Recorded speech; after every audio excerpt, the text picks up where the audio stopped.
3 children growing up in a world of social media. We're the foreigners to this land. The irony is it's our responsibility as parents to make our children understand that there are repercussions. Just like in the real world, when you deal with somebody, there are repercussions of what you say or what you do. That reality struck home as Jan was riveted by the Rachel Wade trial, a then 19-year-old in the middle of a deadly love triangle. The defendant is guilty of murder in the second degree as charged. Wade is spending the next 27 years in prison.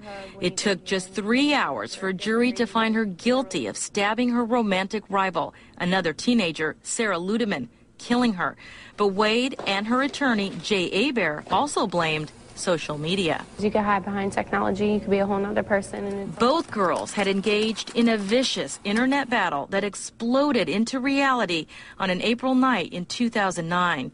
Jan was touched by watching both set of parents. What happened was just a very, big mistake on her part. I know she never intended for this to happen. You have to remember, Rachel's parents can see her, speak with her. We can't. We're going to see my daughter at the cemetery. That's where we're going to see my daughter. It's horrific. It's a really scary thing to think that they felt that they were not bound by the same rules that we are in person, that we are in real life. Then Jan heard Wade's attorney was visiting schools. St. Pete Christian, where her children attended, welcomed him in. What Jay is doing is amazing. He has really, because he doesn't have to, that this has affected him so much. That he is going out and he's trying to educate parents. Hebert handed out a pamphlet with all sorts of information, including text lingo. There's a whole language we don't know about. Hebert's message also may have opened another door. It's kind of like Pandora's box, right? And you open it up and you never know what's going to happen. This is Tim Woda, an internet specialist. I spoke to him via Skype from his offices in Washington, D.C. Woda also watched the developments of the Wade trial. In an ideal world, Mom and Dad would have been notified a long time before it ever got to that situation. He says he has found a way to do that, and it's working. Rather than parental control software, he says he has pioneered a parental intelligence system. And we also translate all the message text that's taking place in the digital world. Text that kids send in code. We look at all this message text electronically for references to sex, drugs, violence, harassment, bullying.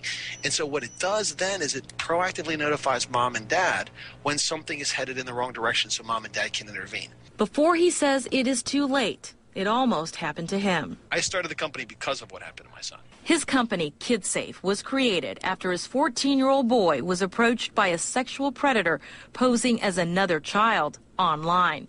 Jonathan Dick, a former teacher and lacrosse coach in Maryland, is now behind bars. And after the dust settled, I just started asking myself a lot of hard questions. So I started realizing that I, as a parent, I could have done a better job if I had better tools. And now he has created those tools now available in the Bay Area to parents like Jan, who believe it was a lesson from a lawyer and a horrible tragedy that helped her take action in protecting her own children. It was just such an eye-opening to listen to him, and no matter how you're communicating, that's still a person on the other end. So I really am grateful that he came and that he educated us. And if you would like more information on software that can protect your kids, you can just head to our website at abcactionnews.com or to my ABC Action News Facebook page.